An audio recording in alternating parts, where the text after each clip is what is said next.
It's been less than 10 months since the first examples of the Bugatti Chiron started rolling out of their factory in Molsheim.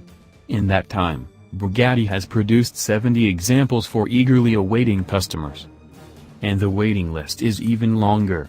So unless your build slot is coming up soon, chances are you'd have to wait a long time to have one delivered from the factory. So what's a prospective buyer to do if he, or she, is late to the game, and wants one right now? Buy one second-hand, that's what. The trouble is that, with so few made, they don't come available all that often. But there's one about to hit the auction block, right here in America, no less. The Chiron you see here, decked out in black and blue with just 249 delivery miles on the clock, isn't being handled by RM Sotheby's, Gooding, Bonhams, or Artcurial, auction houses that are typically entrusted with handling such high-value automobiles. This one's being offered by Mecum Auctions, which tends to specialize more in classic American muscle.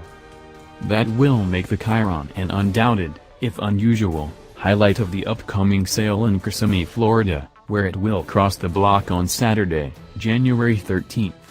But then there'll also be a yellow LaFerrari being auctioned at the same event, Mecum having notably sold another at Pebble Beach in August 2016 for over $5 million.